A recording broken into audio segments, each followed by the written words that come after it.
मोबाईलच्या ओटीपीने अडवला उपचाराचा रस्ता. छत्रपती प्रमिलाराजे रुग्णालय CPR मध्ये आभा कार्डसाठी सक्ती.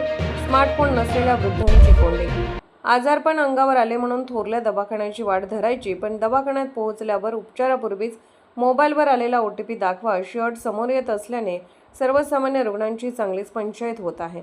छत्रपती प्रमिलाराजे रुग्णालयातील केस पेपर विभागात आभा कार्डची प्रक्रिया पूर्ण केल्याशिवाय केस पेपर मिळत नसल्याच्या तक्रारी रुग्ण आणि नातेवाईकांकडून होत आहेत. कोल्हापूर शहरापासून 70 ते 80 किलोमीटर अंतरावरून ग्रामीण भागातील रुग्ण CPR मध्ये उपचारासाठी येतात. त्यात वृद्ध रुग्णांची संख्या मोठी आहे. अनेकांकडे साधा मोबाईल नसतो, स्मार्टफोन आणि इंटरनेटची तर गोष्ट दूरच. अशा रुग्णांसमोर आभा कार्डच्या OTPची अडचण मोठी ठरत आहे. रुग्णांची माहिती संगणकावर भरल्यानंतर संबंधित मोबाईल क्रमांकावर OTP पाठवला जातो. हा OTP दाखवल्यानंतरच केस पेपर देण्याची प्रक्रिया होत असल्याचे रुग्णांचे म्हणणे आहे. मात्र रुग्णाचा मोबाईल नातेवाईकाकडे असल्यास त्याला OTPसाठी फोन करावा लागतो. काही वेळा नेटवर्कची अडचण, मोबाईल बंद आणि नातेवाईक संपर्क क्षेत्राबाहेर असल्याने रुग्णांची अक्षरशः तारांबळ उडते. दवाखाना जवळ आला पण OTP दूर राहिला. पहाटे घरातून निघून ST, खाजगी वाहन अथवा मिळेल त्या वाहनाने CPR गाठायचे.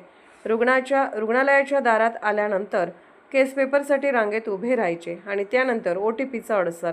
आजारी वृद्ध रुग्णांसाठी ही प्रक्रिया त्रासदायक ठरत आहे. OTPची सोय न झाल्याने काही रुग्ण उपचार न घेताच परत जात असल्याची चर्चा रुग्णालय परिसरात आहे. आभा कार्ड ही डिजिटल आरोग्य व्यवस्थेसाठी चांगली संकल्पना आहे.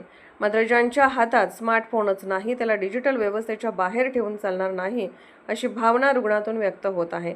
OTPला पर्याय हवा. आभा कार्ड नोंदणीची प्रक्रिया सुरू ठेवतानाच मोबाईल नसलेल्या रुग्णांसाठी पर्यायी व्यवस्था करावी. रुग्णालयात स्वतंत्र मदत कक्ष, पर्यायी ओळख पडताळणी आणि किंवा रुग्णालयाच्या स्तरावर OTPची सुविधा उपलब्ध करून द्यावी.